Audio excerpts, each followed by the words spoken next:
તાજેતરમાં આણંદ જિલ્લામાં cyber crime અને ફ્રોડના બનાવો બનવા પામેલ હોય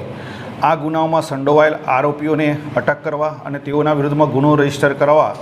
પોલીસ અધિક્ષક શ્રી જસાણી સાહેબે આણંદ જિલ્લાના તમામ અધિકારીશ્રીઓને સૂચના આપેલી,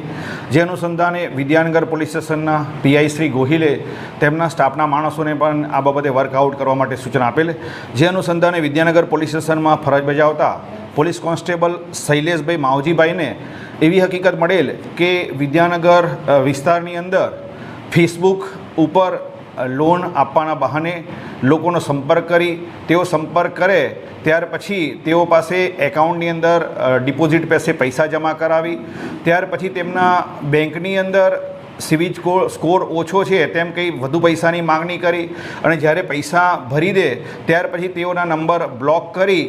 અને ત્યાર પછી તે પૈસા પરત નહીં આપી આ બાબતનું ફ્રોડ થવાની હકીકત મળેલી હતી, જે અનુસંધાને પીઆઈ શ્રી ગોહિલની સૂચના મુજબ પીએસઆઈ રાઠોડ તથા તેમની ટીમના માણસોએ આ બાબતે વર્કઆઉટ ધરી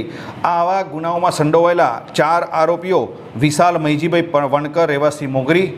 હર્ષિત અશોકભાઈ સોલંકી રહેવાસી મોગર, વિરલ વિનોદભાઈ ખિસ્ત્રી રહેવાસી બોરિયાવી તથા પાર્થ મનોજભાઈ ગોહિલ રહેવાસી આકલાવાડીને હસ્તગત કરેલા. આ ચારેય આરોપીઓના ઇન્ટ્રોગેશન દરમિયાન હકીકત એવી જણાવેલ છે કે વિરલ કુમાર વિનોદભાઈ ખિસ્ત્રી આ અગાઉ એચડીએફસી ફાઇનાન્સ લોન ડિપાર્ટમેન્ટમાં કામ કરતા હતા અને તેમને નોકરીમાં છૂટા કરતા આ પ્રકારનું રેકેટ અને તેના મુખ્ય સૂત્રધાર છે. તેઓના વિરુદ્ધમાં અગાઉ ખંભાત સિટી પોલીસ સ્ટેશનમાં 2024ના વર્ષમાં આઈટી એક્ટ તથા ફ્રોડનો ગુનો પણ રજીસ્ટર થયેલો છે. તેમની મદદમાં વિશાલભાઈ મહીજીભાઈ વણકર છે જેઓ માસ ફાઇનાન્સમાં નોકરી કરતા હતા.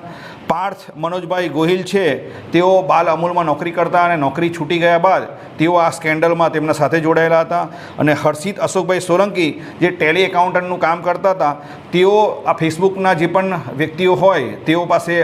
મોબાઈલ ફોન ઉપર સંપર્ક કરી તેઓને આ સ્કેન્ડલની અંદર જોડવા માટે પ્રેરણા આપતા હતા. આ ગુનામાં અન્ય પણ 2 આરોપીઓ છે, દીપક ફતેહસિંહ ગોહિલ રહેવાસી રાજોડપુરા તથા રોનક મુકેશભાઈ પારેખ રહેવાસી અડાસ, બંનેને અટક કરવાના બાકી છે. આ ચારેય આરોપીઓએ ગુનાની કબૂલાત કરતા આ બાબતે પીએસઆઈ રાઠોડે વિદ્યાનગર પોલીસ સ્ટેશનમાં આઈટી એક્ટ તથા ફ્રોડ અને વિશ્વાસઘાતનો ગુનો રજીસ્ટર કરવામાં આવેલો છે. આ ચારેય આરોપીઓની ધરપકડ કરી અને નામદાર કોર્ટમાંથી પોલીસ કસ્ટડી રિમાન્ડ મેળવવામાં આવેલા છે. આ બાબતે અમો સર્વેના માધ્યમથી આણંદ જિલ્લાને તમામ પ્રજાને વિનંતી કરીએ છીએ કે આ પ્રકારના